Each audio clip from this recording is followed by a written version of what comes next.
Fala galera, olha nós aí de novo para mais aquela super live de todas as quintas-feiras. É isso aí galera, sejam todos muito bem-vindos.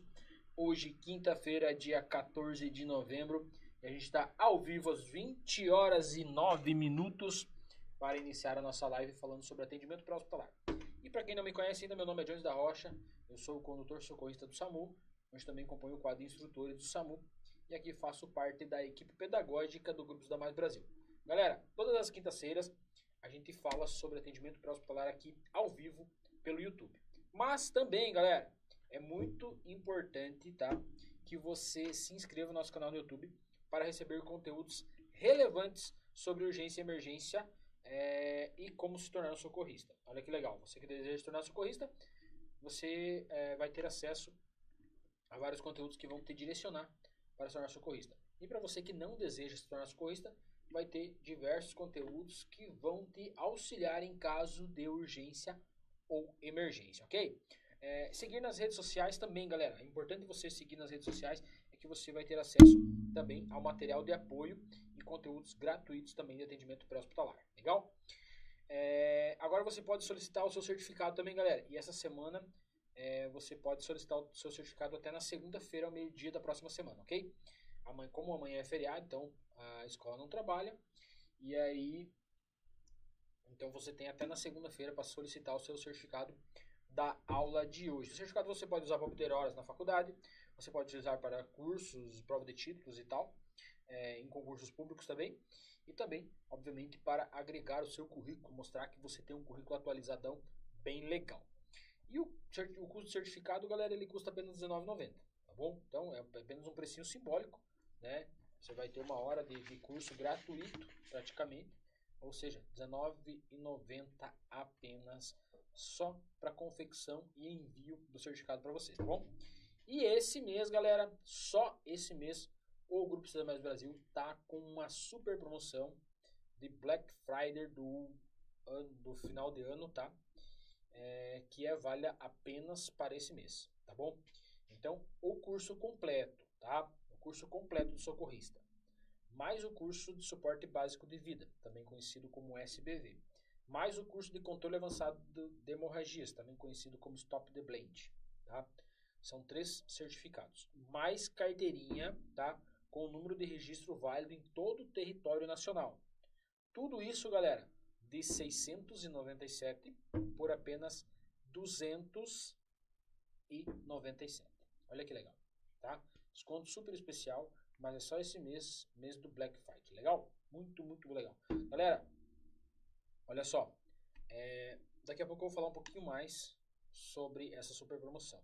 Mas o mais bacana é o quê? Que enquanto eu falo sobre as promoções, enquanto eu faço o merchan aqui, né? Enquanto eu falo sobre o que é importante você fazer para se tornar socorrista, o mais importante é que você compartilhe a live, galera. Quando você compartilha a live, obviamente que mais pessoas vão ir assistir, isso é bom, claro que é bom. Mas o mais legal de tudo isso é que muitas pessoas vão ter um pouquinho mais de conhecimento sobre atendimento pré-hospitalar, né? E o fato dessas pessoas terem um pouco mais de conhecimento sobre isso faz com que amanhã depois uma dessas pessoas acabe salvando uma vida. E olha que legal, encontrar uma mãe desesperada com um bebê engasgado e uma pessoa que assistiu um conteúdo, por acaso, né? Que você enviou a live lá e tal, e a pessoa assistiu o conteúdo, naquele conteúdo específico falava sobre a manobra de desengasgo, capotamento na criança, no bebê e tal, e ela foi lá e fez a manobra e deu certo e conseguiu salvar uma vida. Olha que legal, topzera, né? Ou até mesmo aplicou um torniquete num caso de hemorragia grave e salvou uma vida também, tá?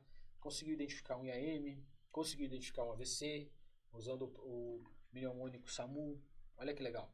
Ou até mesmo conseguiu fazer um curativo de 3 pontos no pneumotórax aberto e salvou uma vida, né? Num acidente, num FAF ou num FAB, né? Ferimento por arma de fogo ou ferimento por arma branca. Muito legal. Então, assim, o conteúdo, galera, ele é gratuito, né? E você aprender nunca é demais. Então, assim, ninguém é tão inteligente que não possa aprender um pouco mais todos os dias, certo? Então, os melhores instrutores, os melhores socorristas que eu conheço são pessoas que buscam todos os dias aprender um pouquinho mais. E é assim que você se torna um bom socorrista, se isso for o seu desejo. Mas se não for, vai ser bacana também que você vai conseguir ajudar alguém amanhã ou depois. Legal, né? Galera, olha só. Hoje tem material exclusivo, hein? Vai ter material exclusivo dessa aula. E nessa aula a gente vai falar sobre o auto-socorro, ou seja, como você se socorrer em algumas situações de emergência. Nem todas você consegue, e nem todas as pessoas conseguirão, certo? Mas você com conhecimento básico e dominando o protocolo, vai ser muito mais fácil para você se auto-atender, ou seja, para você se ajudar em uma situação de urgência ou emergência. Legal? Ou até mesmo aqueles acidentes domésticos bobos que acontecem, a gente não fazer caquita, não fazer alguma coisa errada, fazer o que é certo, vai auxiliar no alivio da dor, talvez vai auxiliar na recuperação mais rápida, tá? Então tudo isso é importante. Hoje eu quero falar sobre fraturas, vai falar sobre engasgo, vai falar sobre ardência ocular, ou seja, ardência nos olhos, vai falar sobre os riscos de infarto, como identificar um possível infarto em você mesmo. Quando você está com aquela sensação de desmaio, né? Tem gente que tem a sensação antes de desmaiar. Queimaduras, como você agir em caso de você mesmo acabar se queimando. Quedas e cortes. Tá? Nas quedas e cortes é um pouco mais complexo, nem todas as quedas vai ser possível você se auto-atender e nem todos os cortes você vai conseguir fazer isso. Tem gente que acaba desmaiando quando vê sangue. No entanto, galera, se você sabe o que fazer, você sabe que as pessoas que vão vir te ajudar, o que exatamente elas vão fazer para te ajudar, certo? Então é bacana também que você consegue entender o que está acontecendo e acabar auxiliando, ou seja, facilitando o atendimento dos socorristas. Legal, né? Então, a gente tem material exclusivo, a aula vai ser baseada no material e na sequência você vai ter acesso a esses materiais. Legal, né? Então, olha só, galera, em caso de fraturas, vamos falar sobre uma fratura, não especificando o tipo de fratura, mas falar sobre fraturas. O que o protocolo fala? Quando a gente fala sobre fraturas, ele fala que ossos longos devem ser alinhados, tá? Em caso de fratura. Quando fala que ossos longos devem ser alinhados, a gente tem que observar que ossos longos são os húmeros, rádio e una, no caso, né, os dois ossos que nós temos aqui no antebraço, o húmero, que é o osso que a gente tem no braço, tá?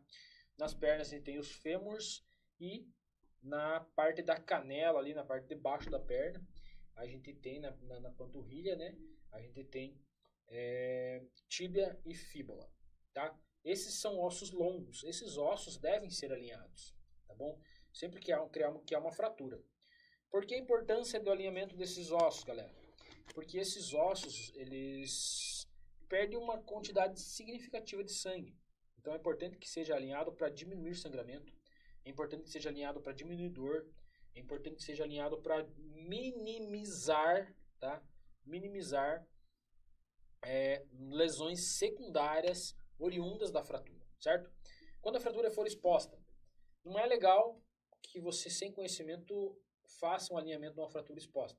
Mas se você conseguir fazer, então, apenas alinhar, proteger o osso ali e aguardar, né, pedir ajuda, aguardar o socorro chegar. Se for uma fratura fechada, você fazer o alinhamento dela vai aliviar bastante a dor. Eu posso falar isso por experiência. Eu tive um acidente de moto, tive uma fratura de tíbia e fíbula medial. E eu mesmo fiz a retirada do meu calçado, fiz o corte da calça e o alinhamento da fratura. É uma sensação bem complexa mesmo, não é uma sensação boa. Mas você mesmo fazendo, você acaba tendo um cuidado diferenciado, certo? Então, talvez o socorrista ele tem o protocolo, né? A gente tem o protocolo de alinhamento e tal. E talvez esse protocolo de alinhamento acabe causando uma dor, porque está fora do controle da vítima. Já quando você mesmo faz o alinhamento da fratura, você faz com mais cautela, você vai sentindo a dor que você mesmo está causando, e isso aumenta o teu controle nesse alinhamento. Então isso proporciona menos dor ao alinhamento da fratura, certo? Então é bacana se você consegue fazer isso. Pedir ajuda é importante. Fraturas em membros inferiores, galera, só faz o alinhamento e aguarda o socorro chegar. Não é legal que você tente se arrastar e tal. Mas se for o caso de você não ter um celular próximo, não ter ninguém para te ajudar, talvez você vai ter que rastejar e tal para poder chamar ajuda, tá bom? Existem várias formas de fazer imobilizações de fraturas, tá? Mas não é o caso que você deve fazer agora, tá? Isso é um caso vamos pensar no seguinte, cara foi caçar sozinho, tá no mato, longe, caiu no buraco e teve uma fratura de tíbia e fíbula, tá? Aí ele pegar uma taquara, essa taquara da beira de rio aí, rachar, fazer talinhas, envolver, alinhar a perna, amarrar, né? Tem uma corda, ou tirar tiras da roupa mesmo e fazer a estabilização dessa fratura, alinhar, para daí deslocar, para que essa fratura não vá balançando, não vá causando mais lesões e dor, é uma possibilidade, né, de ser feita. No entanto, é um caso esporádico que não tem como o cara pedir ajuda da onde ele está, tá bom? Fora disso, a gente não faz isso, tá? A gente pede ajuda e aguarda o socorro chegar, legal? E se forem membros superiores, né, trazer, né, no caso de ser um humeral, uma fratura humeral, alinha a fratura e posiciona o braço como se estivesse com uma tipóia e com o outro braço você segura, se alivia bastante a dor. Se for uma fratura de rádio e ulna, da mesma forma, tracionar, alinhar, a gente não fala tracionar, né? Ou seja, alinhar e segurar junto ao corpo vai trazer um conforto bem legal, tá bom? Quando for um caso de fratura de clavícula ou de arcos costais, só o posicionamento do braço, no caso da fratura de clavícula, um ângulo um pouco mais fechado já é o suficiente, mantendo quietinho já ajuda, você pode caminhar tranquilo, né? Uma fratura de pelve, você não vai conseguir deslocar, você não vai conseguir andar com uma fratura de pelve, tá? Então talvez um lençol, passar na pelve ali, amarrar e aguardar o socorro chegar, já é o suficiente para salvar a tua vida ou manter pelo menos por um período maior você vivo sem entrar num choque hemorrágico ou um choque hipovolêmico em decorrer dessa fratura, certo? Fratura em arcos costais, apenas respirando com calma e deslocando com calma é o suficiente para você conseguir andar. E se for uma fratura em ossos irregulares, ou seja, em alguma das vértebras, né, da espinha vertebral, é um pouco mais complicado, né? Em algumas situações você não vai conseguir se movimentar. Mas algumas das vezes você vai ter que aguardar o socorro chegar. E se você sofreu uma queda, que a gente já vai falar sobre isso também, e tem dor na coluna, tem dor na cervical, em alguma parte da coluna vertebral, em alguma das vértebras, você ficar imóvel e não tentar se arriscar em deambular numa situação dessas é o mais importante a ser feito, ok? Na sequência, quando a gente entra para a questão de desmaio, galera. Na questão do desmaio, nem todo mundo, mas muitas pessoas elas sentem que vão desmaiar. Tem pessoas que têm desmaio frequente, que tem o episódio de síncope, né, que a gente chama, com frequência. E se você já conhece isso, está sentindo essa sensação de desmaio, vai sentir que vai dar um apagão, o mais correto a você fazer é deitar, tá bom? Deitar na cama, deitar no sofá, o que tiver próximo, o que tiver disponível. Não tem nada próximo nem disponível, deita no chão, tá? O fato de você deitar evita que você caia, se você desmaiar, e acabe causando novas lesões. E se você tem a possibilidade de deitar, então você deita e se posiciona em posição de resgate. Deita de lado, decúbito lateral direito, né? Coloca a mão embaixo da cabeça, abre bem a boca, deita do ladinho, se tu vai sentir que vai desmaiar. Se você desmaiar mesmo, ficar inconsciente, você está numa posição que mesmo que você vomite ou tenha um excesso de salivação ou alguma coisa na boca, evita que você broncoaspire, certo? E se você tiver alguma coisa na boca quando sentir que for desmaiar, joga fora o mais rápido possível, tá? Também elevar os pés.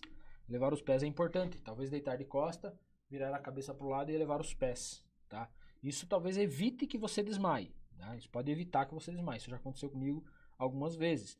Às vezes por excesso de esforço ou esforço físico, alguma coisa do gênero. Ter uma sensação de desmaio, deita no chão, erga as pernas rapidinho. Em questão de 2 ou 3 minutos você está 100% de volta, tá bom? Então para quem consegue sentir isso, é legal que você consiga fazer isso. Se não conseguiu, acabou caindo, entra na questão das quedas daí, tá, galera? A gente já vai falar sobre isso. Na sequência, a gente vai falar sobre os engasgos, galera. O engasgo é uma situação um pouco mais complexa, tá? Então você tá sozinho, você acaba se engasgando, é uma situação bem delicada, né? Existem alguns protocolos, ou algumas preferências, não sei nem como falar isso, que o pessoal faz que funciona.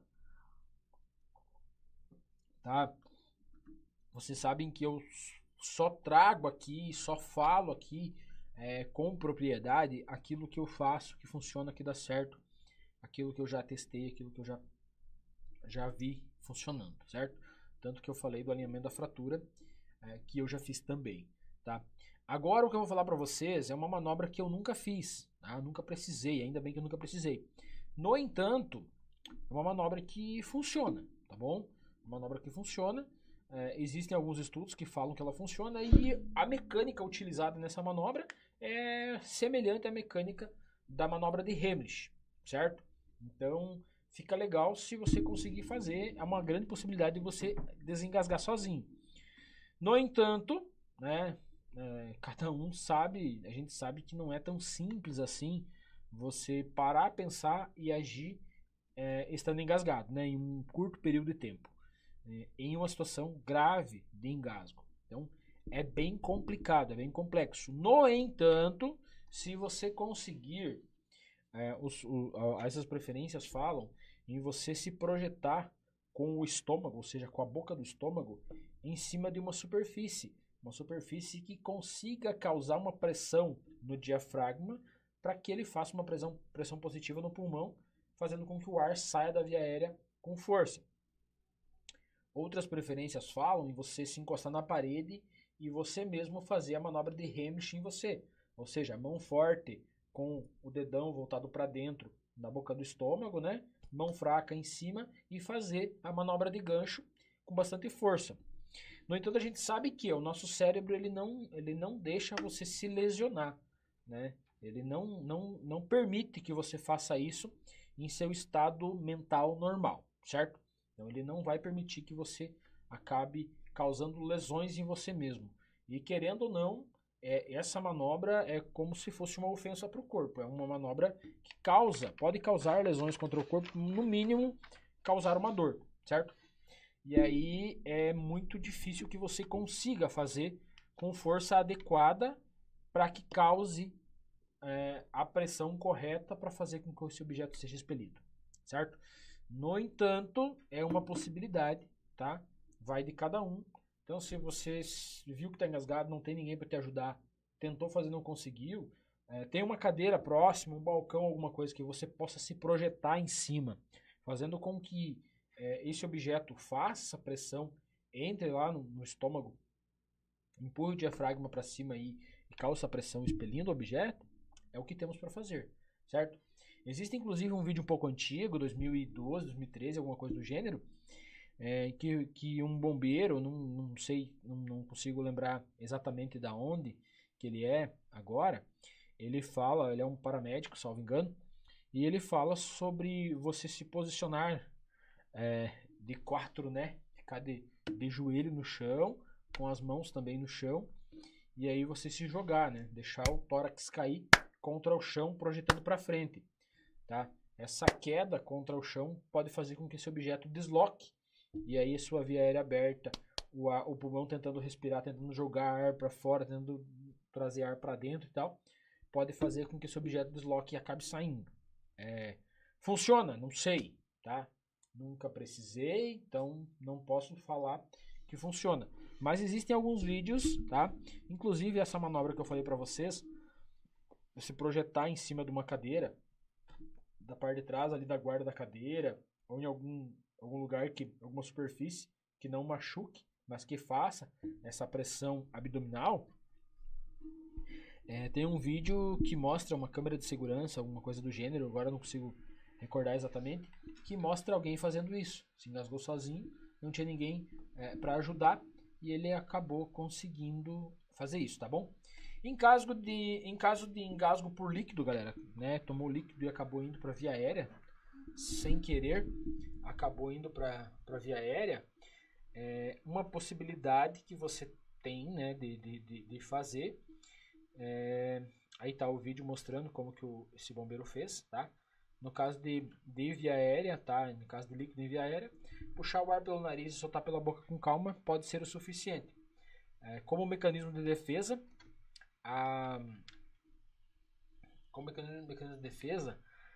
A garganta, né, a traqueia, ela é estimulada a tossir no caso de objetos estranhos na sua superfície, né, estando dentro dela.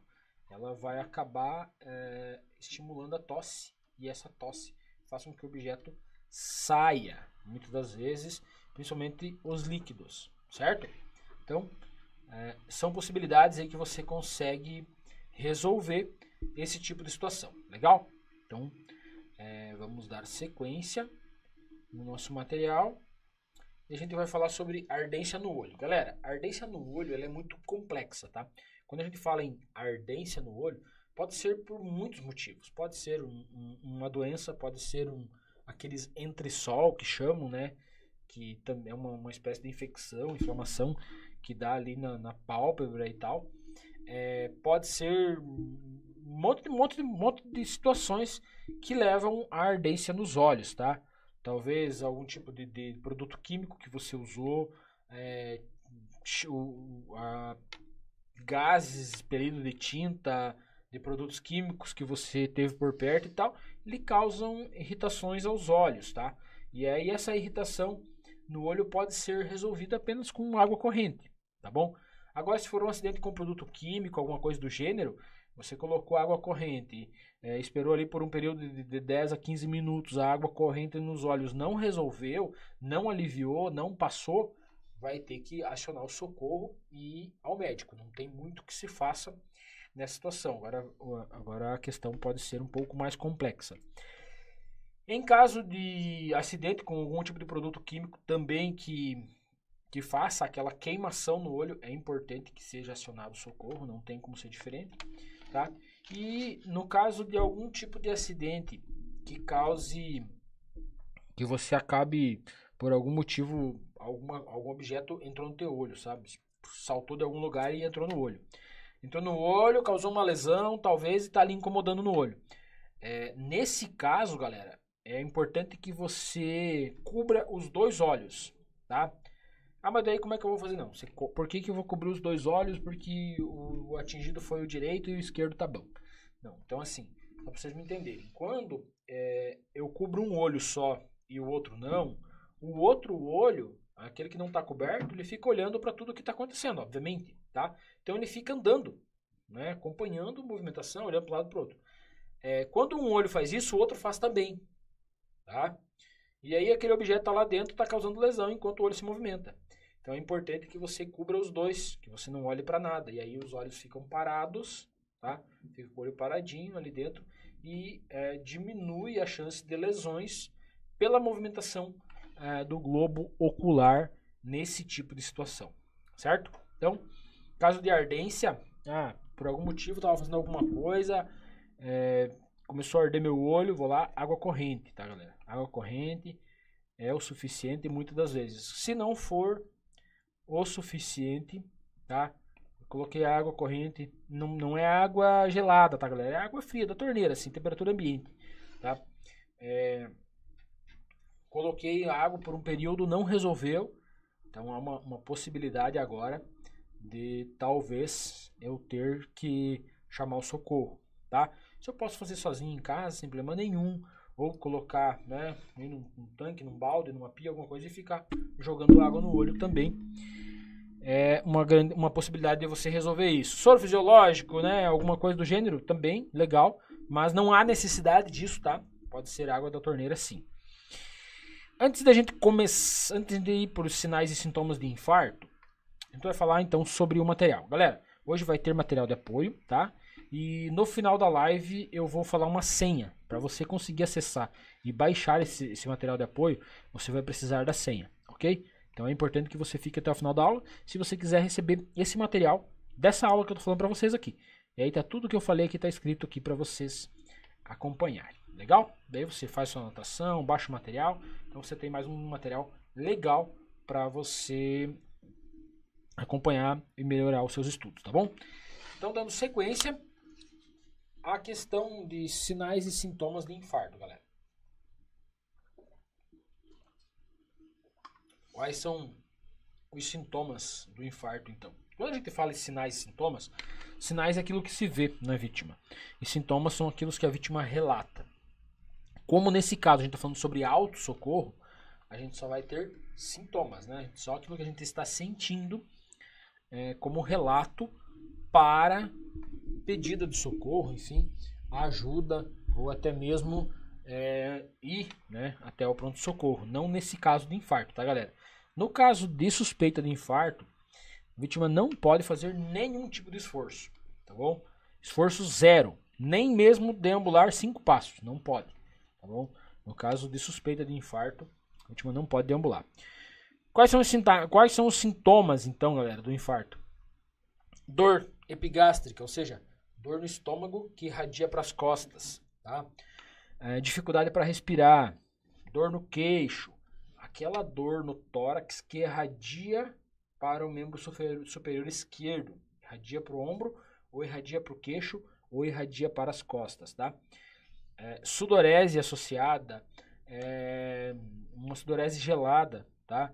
Dificuldade respiratória, ansiedade, sensação de morte, tudo isso são sintomas de infarto, ok?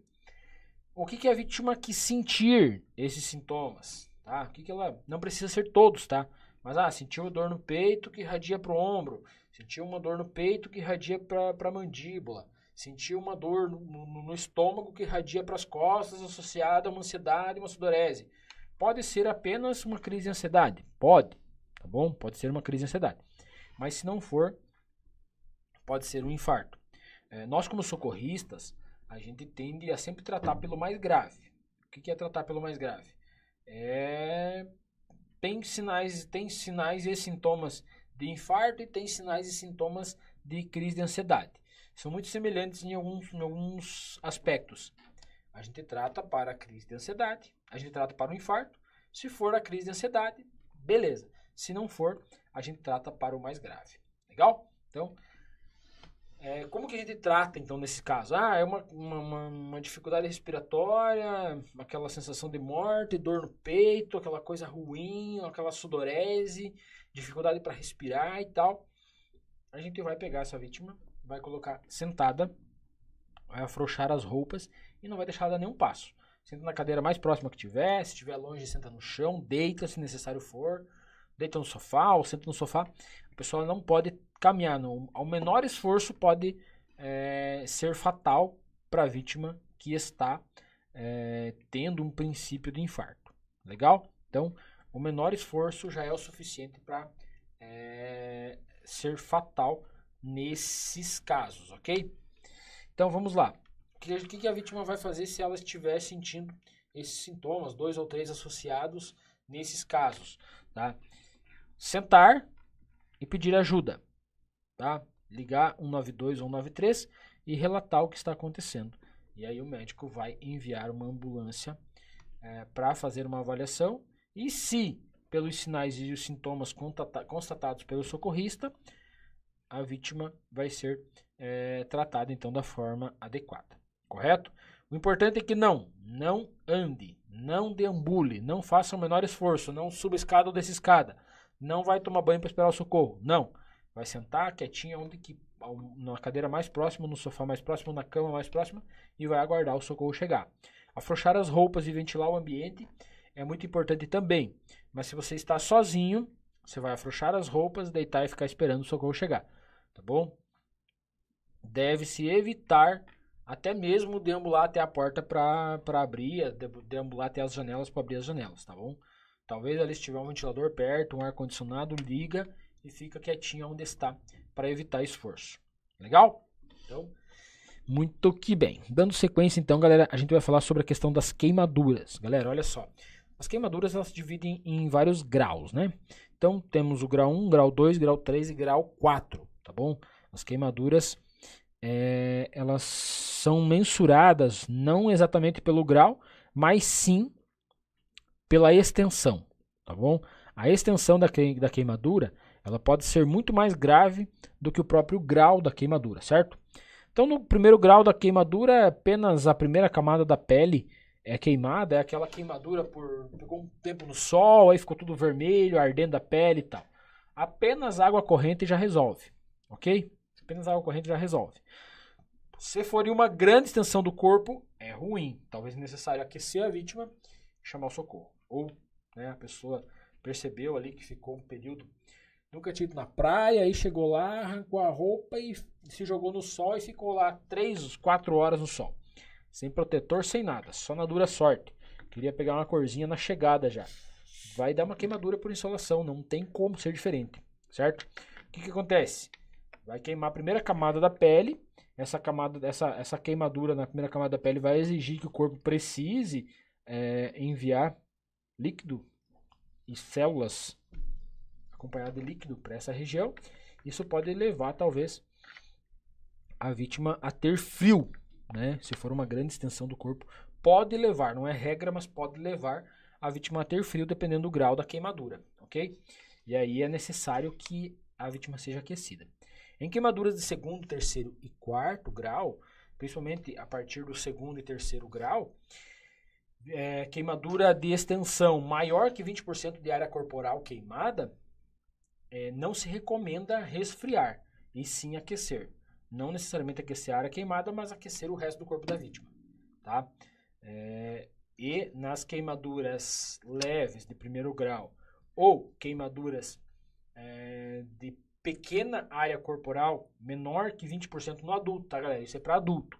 Menor que 20% para adulto, recomenda-se esfriar. Como que eu vou resfriar essa queimadura?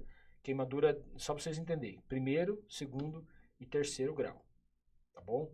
Primeiro, segundo e terceiro grau. Mais recomendado é resfriar primeiro e segundo.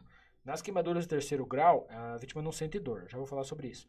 Mas as áreas ao redor da queimadura de segundo grau, de terceiro grau, tem áreas que tem queimadura de segundo grau. Então essas áreas elas precisam ser aquecidas, precisam ser resfriadas para alívio da dor, ok?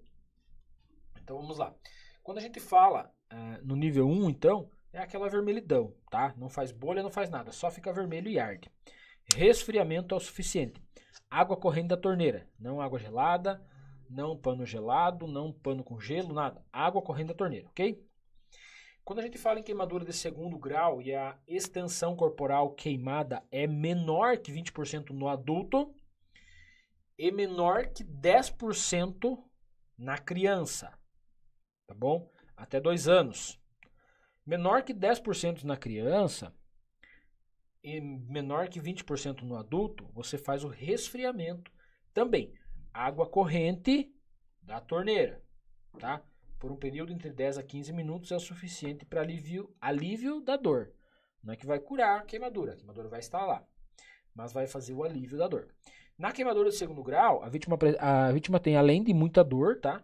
Bastante dor, ardência no local. Esse tipo de queimadura ela apresenta bolhas, tá bom? Há uma queimadura na segunda camada da pele e aí ela acaba apresentando bolhas como aquelas bolhas de água de proteção, certo?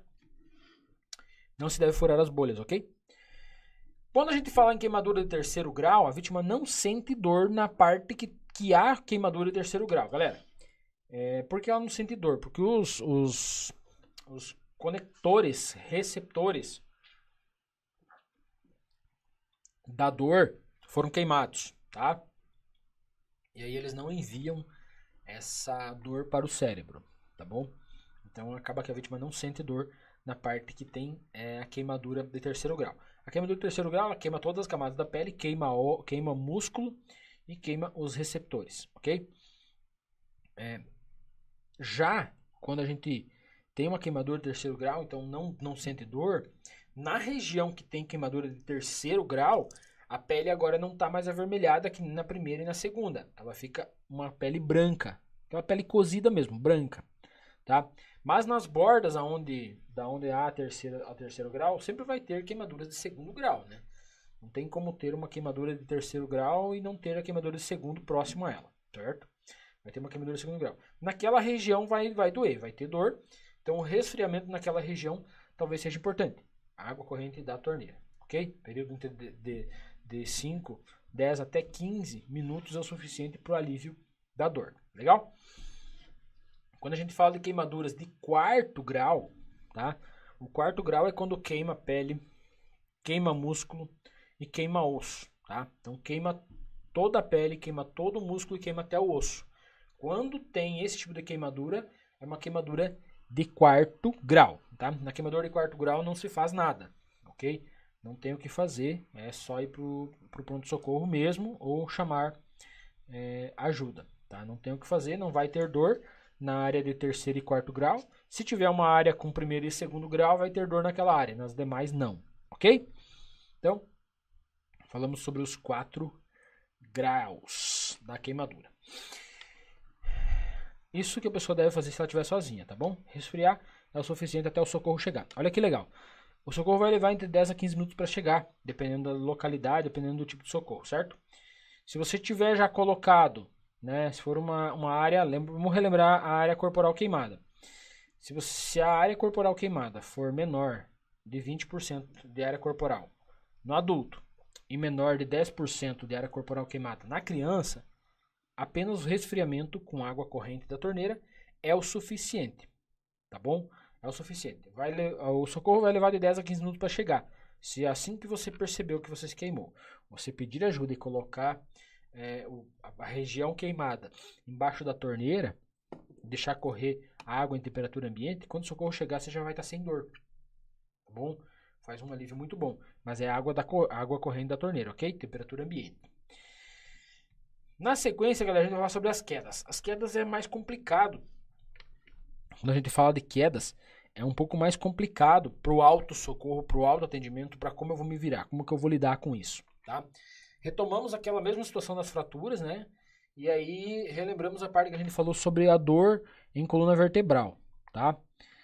Na coluna vertebral, quando há dor, né? Na parte espinhal ali, há dor, é importante que a vítima não se mexa. Mas aí, novamente, a gente fala sobre a questão de talvez ter que se mexer para pedir o socorro, tá? Então, a gente retoma a questão do atendimento pré-hospitalar no trauma, que há um controle de cervical, né? Toda vítima de trauma é feito um controle cervical, colocado o colar cervical, estabilizada a coluna cervical na prancha, bem como na sequência a coluna vertebral também é acomodada em prancha para que mantenha pelo menos a melhor linha reta possível naquela condição, certo? Então, qual que é a ideia, galera? Caí lá fora, mas o celular tá lá dentro, ou o telefone tá lá dentro de casa, eu preciso ir lá pegar. Tenho muita dor na coluna vertebral, na altura das torácicas, ou seja, das vértebras T. Vou ter que movimentar? Não vai ter como eu não movimentar, não vai chegar ninguém aqui para me ajudar, vou ter que movimentar. Então, assim, menos possível, movimentar o menos possível. Não movimentar a cabeça, nem para direita, nem para esquerda, nem para cima, nem para baixo, nada. Tá? Levanto da forma mais ereta possível com o pescoço e cabeça e vou caminhando com calma, se eu conseguir, até chegar aonde está o telefone ou até mesmo alguém que eu possa pedir ajuda. E aí, já que eu estou de pé, fico paradinho, olhando para frente, sem movimentar, ok? Evitar a movimentação vai evitar que uma lesão secundária aconteça. As lesões secundárias elas podem ser fatais, bem como podem deixar sequelas graves. Então, evitá-las é muito importante. Como que eu vou evitar?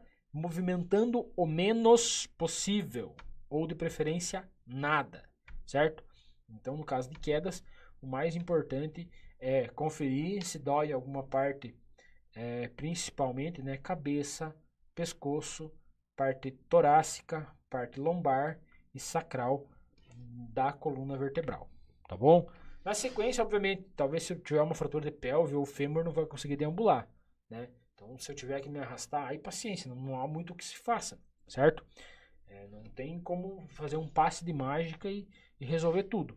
Mas o melhor possível com o disponível. Ou seja, faço o que eu posso fazer de melhor para evitar novas lesões, ok?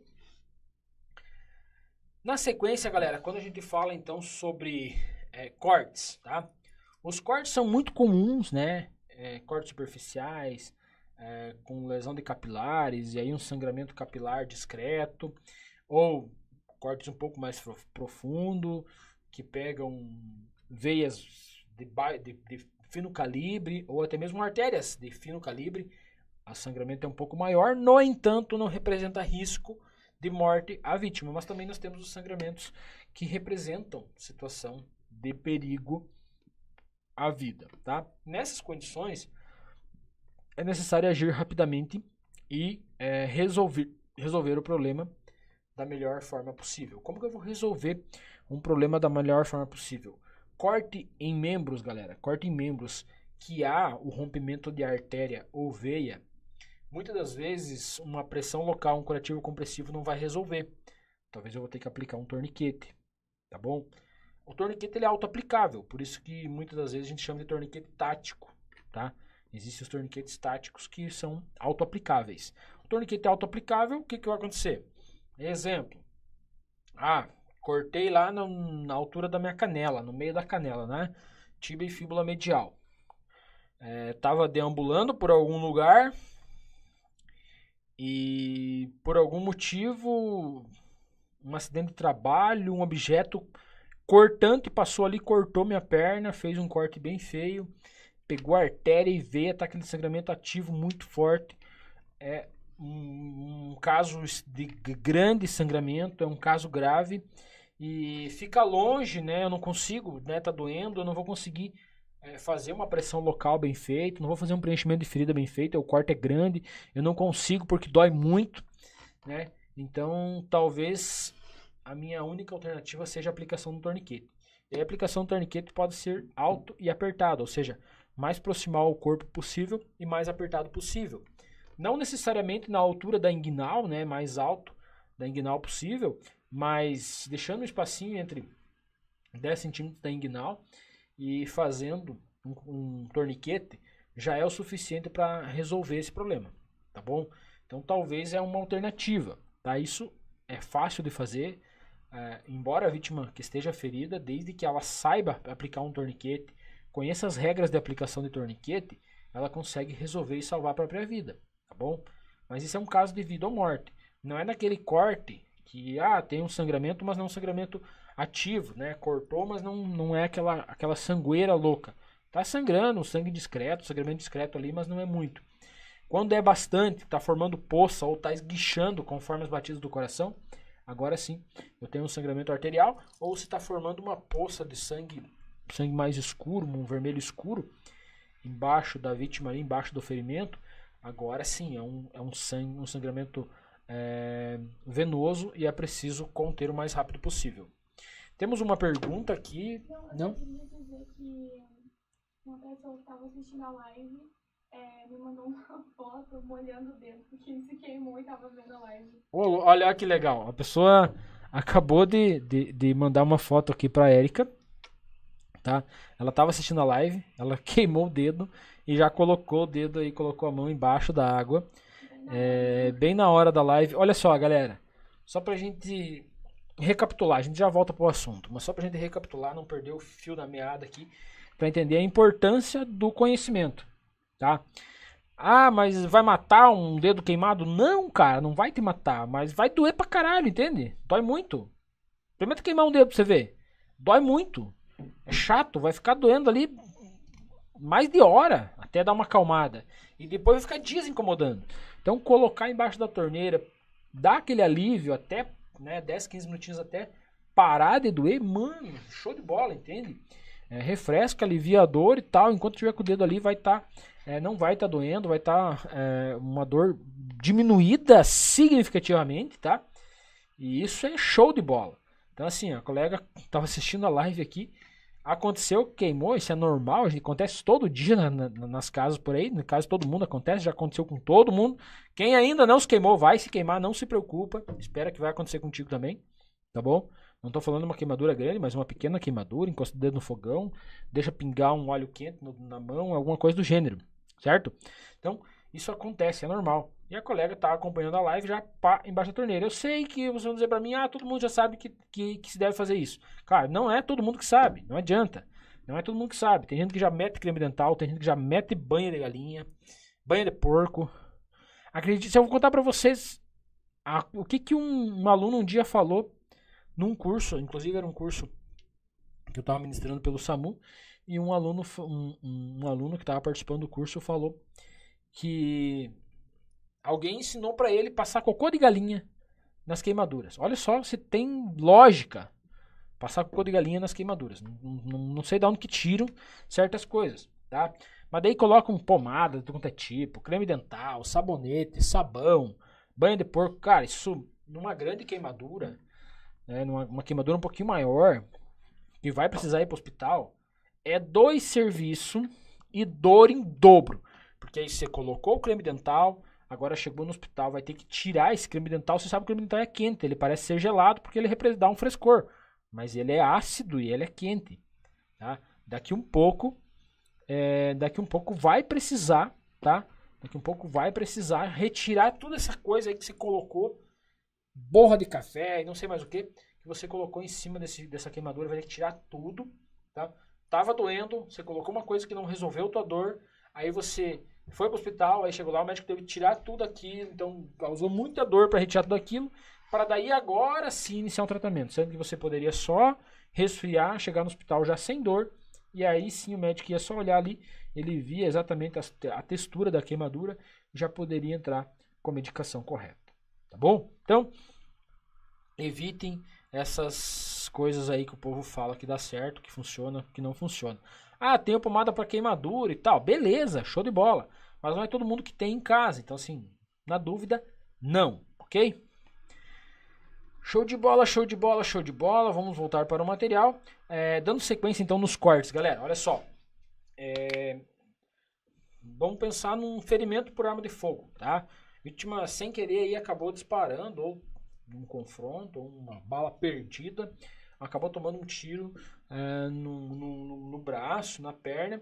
E aí você consegue fazer um preenchimento de ferida e um curativo compressivo. Resolveu, beleza. Não conseguiu fazer... torniquete, se é hemorragia grave, certo? Então, os cortes, se eles forem membros, tá? E é um corte significativo, o próprio torniquete. Ah, caiu de moto, foi parar no meio do mato, teve uma laceração de tíbia e fíbula com sangramento ativo. Se não meter um torniquete, em 10 minutos essa pessoa vai estar morta. Então, assim, é pela minha vida. Se eu não fizer agora, eu vou morrer, certo? Então, o que eu vou fazer? Arranco o cinto que eu tenho ali, meto na coxa, aperto o máximo possível e resolvo o sangramento. Tá bom? É uma questão clara de vida ou morte nessas questões. Disparo de arma de fogo de forma acidental. Eu vi vários casos que o cara usava uma arma na apêndice aqui, teve um disparo acidental, pegou parte ali de artéria femoral ou veia femoral. Cara, sem aplicar um torniquete muito rápido e muito apertado e muito bem apertado, o cara vai morrer em menos de 10 minutos, tá? Menos de 10 minutos tá parado. Tem casos que em 5 minutos o cara já tá em parada. Então, assim, é necessário resolver rápido. Pela minha vida, não tem como eu não fazer, entendeu? É isso ou vou morrer. É muita dor, eu sei que é muita dor. Mas vai ter que fazer, vai ter que resolver, entendeu? Então, por isso que o torniquete tático ele é auto-aplicável, porque 90 muitas, mais da metade, ou seja, uma grande porcentagem das mortes hoje a nível de mundo são por hemorragia, tá? Ou externas ou internas, tá? Mas as externas é inadmissível hoje qualquer um que tenha um curso socorrista não ter um torniquete ou não ter um mínimo possível para que se aplique um torniquete para evitar uma hemorragia arterial ou venosa em membros acabe se tornando significado de morte para alguém, sendo que um torniquete, um cinto, alguma coisa do gênero resolve, certo? Então, vamos para a Érica. Só um aviso, inclusive, sobre isso, nós temos um vídeo aqui no canal bem completo do kit de socorrista, bem rapidinho, bem explicado, aquele vídeo que a gente fez com o kit para socorrista. Me perguntaram, inclusive, aqui no chat, já coloquei o link aqui. Então, depois, quem quiser conferir para estar sempre preparado para qualquer situação, tem ali no canal já. É isso aí, galera. Olha só. Eu não sei se vocês ouviram bem, mas a Erika acabou de falar sobre o kit de socorrista, que todo socorrista deve ter aí disponível, né, na mochila ou dentro do carro, pelo menos. O link tá na descrição ali. Ela acabou de lançar o link ali no chat para vocês. Quem quiser conferir ali o videozinho, vendo sobre os materiais que eu falei que é indispensável que vocês tenham num kit de primeiros socorros, tá? Então isso vai salvar a vida de vocês, vai salvar a vida de alguém que vocês amam, vai salvar a vida até de um estranho, que é muito gratificante, tá bom? Então, vai lá, dá uma conferida, veja o que você consegue arrecadar. Olha só, Galera, quando eu falo em kit de primeiros socorros, quando eu falo em material de APH, quando eu falo nessas coisas, eu nunca vou usar material caro, eu nunca vou usar material, tem que comprar esse material aqui porque ele é pá, é fera, é isso e aquilo. Não, tá? Eu sempre vou falar do mais básico possível para que todos consigam ter acesso, tá? Não faz muito que encontrei um amigo meu, ele falou, cara, olha aqui o kit que eu montei aqui, segui tuas dicas aqui e montei um kit de primeiros socorros. Aí eu fui olhar o kit que ele tinha bandagem israelense, torniquete, ele tinha o Celox, né, que é aquele produto que estimula a coagulação, um coagulante.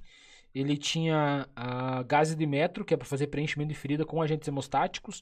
Ele tinha selo de tórax, tá?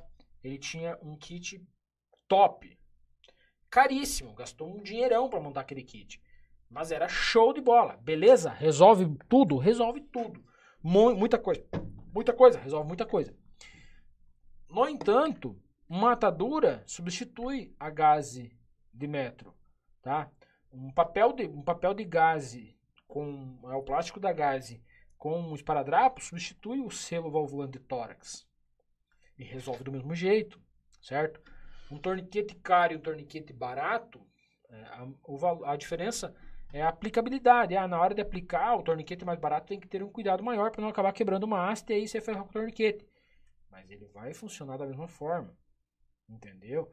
Precisa gastar R$1.000 no torniquete? Não, tem torniquete por R$200, R$300 aí que é top de linha e reconhecido inclusive pela Anvisa, tá? É show, tá bom? E tem torniquete baratinho aí que eu já vi ser aplicado e funcionou, torniquete de 30 pila, entendeu? O meu torniquete que eu tenho, eu paguei R$70, R$80, torniquete que eu tenho no meu kit, pra mim, pro meu socorro, entendeu? A bandagem israelense que eu tenho, eu paguei 70 pila, 60 pila. Funciona, entendeu? O objetivo não é fazer investimento gigantesco, comprar coisas...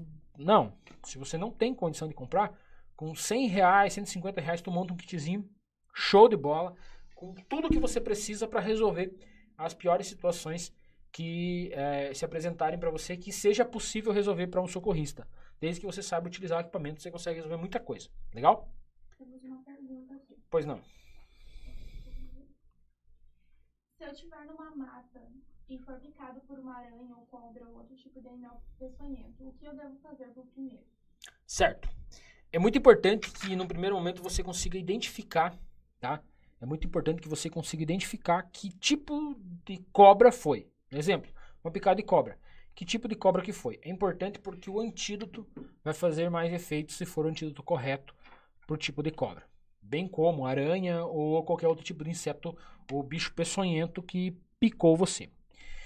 Se for um bicho venenoso que que o veneno pode te causar risco à morte ou grandes lesões, o mais importante a fazer é não se movimentar. Mas tô no meio do mato. Não se movimentar. Chama um amigo, grita para alguém e não se movimente. Quanto mais você se movimenta, mais o coração acelera, mais os batimentos aceleram, mais rápida é a circulação e mais esse veneno vai espalhar no teu corpo, certo? Então, evitar esforço físico é o primeiro passo para isso. Segundo passo para isso, né, como eu já havia dito, reconhecer o bicho, enfim, o animal da picada para que entrar com o antídoto certo. E terceiro passo é o pedir ajuda, ou seja, ajuda especializada, chamar bombeiros ou SAMU. E tem mais uma pergunta aqui. Pois não. O Ivandro perguntou, uma pergunta um pouco fora. Para quem é gago e quer ser socorrista, será que isso não vai atrapalhar? Não vai atrapalhar não, mano. Não atrapalha não. Fica tranquilo que não atrapalha não. Muitas das vezes talvez você não vai falar por telefone, ou seja, regular uma ocorrência. Que aí vai ser um pouco mais dificultoso para você regular uma ocorrência. Para isso está o colega ali, o trabalho em equipe. Olha, eu não consigo regular, mas eu consigo fazer avaliação. Você faz a avaliação, o colega regula, não tem problema nenhum, certo? Consegue escrever, consegue avaliar, consegue fazer um torniquete, consegue levantar uma prancha, tranquilo. Legal, olha só galera, então falamos sobre cortes. Existem várias possibilidades, né? Colocar gelo num corte, evitar o contato do gelo direto com o ferimento, um corte superficial, o gelo faz aí a vasoconstrição e aí diminui o fluxo sanguíneo, estimula a cascata de coagulação, beleza, não tem problema nenhum. Elevar o membro para diminuir o fluxo sanguíneo também, tá? Ajuda, tá? Mas isso são ferimentos superficiais que tu pegar um pano, enrolar ali e ir para o socorro, não vai te causar prejuízo ou risco de morte. O que a gente se preocupa mesmo são nas grandes lesões que podem causar a morte. Legal? Corte na cabeça, curativo compressivo, tá? Curativo compressivo vai resolver, o curativo compressivo bem feito vai resolver. Corte no pescoço, curativo compressivo bem feito, ou até mesmo alguém ficar ali segurando, fazendo uma pressão local direta. Injunções, tá? Injunções, ombros ou parte inguinal da perna, aqui, glúteo e tal. Preenchimento e pressão local, tá? Faz um preenchimento de ferida, passa uma atadura bem apertada em cima, você mesmo pode fazer isso, resolveu. Legal? Mais alguma pergunta? Uma pergunta do Nico. Professor, nesse caso do torniquete que aplicamos, nós perdemos ele? Ou quando o SAMU chega, eles aplicam um dele e é devolvido o nosso? Não, a aplicação do torniquete, na verdade, assim, 90% dos fabricantes, eles anulam, ou seja, você não pode reutilizar o torniquete, tá? Ele pode ser reutilizado? Claro que pode. Funciona? Claro que funciona. No entanto, a orientação do fabricante é que não seja reutilizado o torniquete. Então, você aplicou, vai ficar lá. Ao socorro chegou, não tem problema. A não ser que foi um torniquete improvisado que você fez, aí o socorro chegou e aplicou um torniquete melhor, e aí tira o teu. Beleza, isso pode acontecer? Pode. Não tem problema, não tem problema nenhum. Mas, se você aplicou um torniquete, né, verdadeiro, bem feito, vai ficar de torniquete, você vai perder o torniquete, tá? Não tem muito o que se faça.